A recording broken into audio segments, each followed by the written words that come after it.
नमस्कार दोस्तों, आज इस वीडियो में हम न्यू एजुकेशन पॉलिसी के बारे में बात करने वाले हैं कि इस न्यू एजुकेशन पॉलिसी में क्या क्या बदलाव किए गए हैं, इसके क्या क्या एडवांटेज हैं, क्या क्या इसके डिसएडवांटेज है। इन सभी चीज़ों के बारे में पूरी जानकारी मिलने वाला है दोस्तों। तो वीडियो को बिना स्किप किए पूरी वीडियो को जरूर देखिएगा। तो वीडियो को शुरू करते हैं।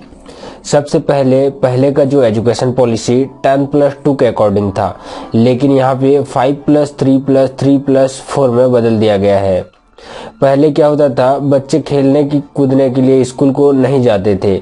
अब यहाँ पे खेलने कूदने के नाम से ही स्कूल जाएंगे। इस प्रकार से शिक्षा सिस्टम में बदलाव किया गया है। अब यहाँ पे 5+3+3+4 को समझते हैं। पहले जो 5 साल का होगा, पहले स्टेज में इसको प्री प्राइमरी में रखा गया है। इसमें 5 साल में देखिए 3 साल तक बच्चे को खेलने और कूदने की गतिविधियों को सिखाया जाएगा, जहाँ से बच्चा अपने स्कूली वातावरण को सीख लेगा और वहाँ की सामान्य बोलचाल भाषा को सीख लेगा और वातावरण में, स्कूली वातावरण में वो ढल जाएगा। उसके बाद 2 साल पहली और दूसरी कक्षा में जाएगा। बच्चा को यहाँ पे क्लासरूम की शिक्षा दी जाएगी और यहाँ पे थोड़े बहुत विषयों पर भी पढ़ाया जाएगा। इस प्रकार से बच्चे का पहले 5 साल में बच्चा दूसरी कक्षा तक पढ़ेगा। अब सेकंड स्टेज में प्राइमरी स्टेज को रखा गया है। प्राइमरी स्टेज में बच्चा तीसरी से लेकर 5वीं कक्षा तक पढ़ेगा। यहाँ पे गवर्नमेंट ने यह बात कही है कि जैसे कोई पंजाब का बच्चा है तो उसे पंजाबी भाषा में, जैसे कोई बंगाल का है तो उसे बंगाली भाषा में पढ़ाया जा सकेगा, मतलब कि अपनी मातृभाषा में पढ़ाया जा सकेगा। लेकिन ये कंपलसरी नहीं है। अगर स्कूल चाहे तो हिंदी और इंग्लिश दोनों माध्यम में पढ़ाया जा सकेगा। और इस स्टेज में एक्टिविटी के साथ साथ पढ़ाई पर भी जोर दिया जाएगा। उसके बाद आता है मिडिल स्टेज में 6वीं से लेकर 8वीं तक की कक्षाएं शामिल हैं। यहाँ पे देखिए, यहाँ पे बहुत सारे बदलाव किए गए हैं। सबसे पहले बदलाव की बात करें तो यहाँ पे वोकेशनल कोर्स को लाया गया है। वोकेशनल कोर्स में बच्चे के इंटरेस्ट के आधार से, जैसे किसी बच्चे को अगर बढ़ाई कार्य में इंटरेस्ट है तो वो बढ़ाई कार्य को सीखेगा। अगर किसी को खाना बनाने में इंटरेस्ट है तो वो कुकिंग कार्य को सीखेगा। किसी को कपड़ा सिलने का काम में इंटरेस्ट है तो वो सिलाई का काम सीखेगा। इस प्रकार से वोकेशनल कोर्स को यहाँ पे लाकर एक बड़ा बदलाव किया गया है। उसके बाद यहाँ पे देखिए 6वीं क्लास से ही कंप्यूटर की शिक्षा दी जाएगी। यहाँ पे कंप्यूटर के कोडिंग के बारे में पढ़ाया जाएगा, जो कि हमारे डेवलपमेंट के लिए बहुत ही अच्छा बड़ा बदलाव है। और इसके बाद जैसे पुराने पॉलिसी में हम जिस सब्जेक्ट को इस स्तर में पढ़ते थे, उसी सब्जेक्ट को हम यहाँ पे भी पढ़ेंगे। उसके बाद आता है सेकेंडरी स्टेज में काफी बड़ा बदलाव किया गया है। सेकेंडरी स्टेज में सबसे महत्वपूर्ण बदलाव को देखें तो देखिए, पहले हम लोग 11th क्लास में 10 से 11 जैसे ही जाते थे तो हमको एक स्ट्रीम चूज करना पड़ता था, चाहे वो आर्ट्स हो, साइंस हो या कॉमर्स हो। अब यहाँ पे ऐसा नहीं है। अगर आप चाहें तो आर्ट्स से एक सब्जेक्ट, साइंस से एक सब्जेक्ट और कॉमर्स से भी एक सब्जेक्ट लेके अपना एक स्ट्रीम बनाकर उस समूह में आप पढ़ सकेंगे। ये एक बहुत ही अच्छा बड़ा बदलाव करा गया है। ये स्टूडेंट को जिस भी फील्ड में, जिस भी सब्जेक्ट में उसको रुचि रहेगा, वो सारे सब्जेक्ट को यहाँ पे पढ़ने का मौका मिल रहा है। अब देखिए, अब 12वीं के बाद कैसे होंगे हमारे एजुकेशन सिस्टम। 12वीं के बाद हम पहले क्या करते थे, कॉलेज ज्वाइनिंग करते थे।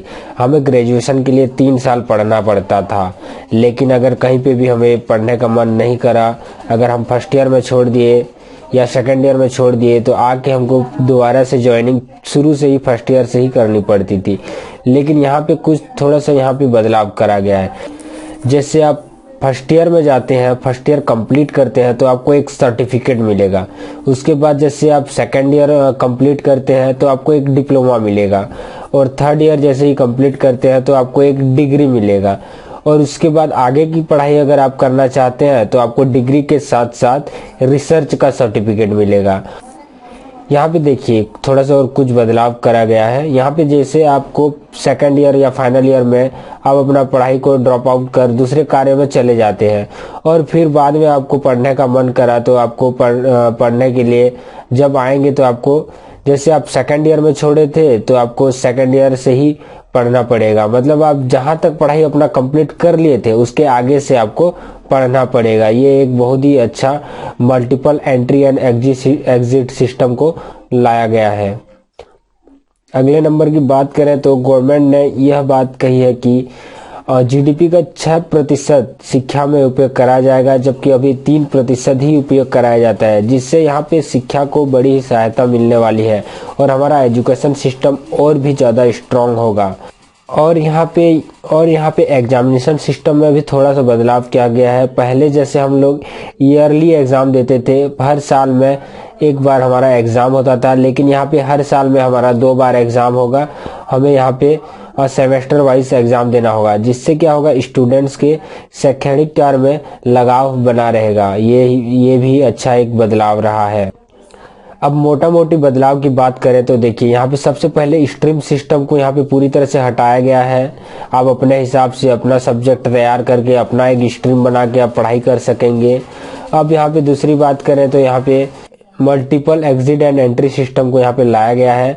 आप कहीं से भी 12वीं के बाद पढ़ाई को छोड़ सकेंगे और जब भी आपका मन लगेगा दोबारा पढ़ाई में वापस आ सकेंगे।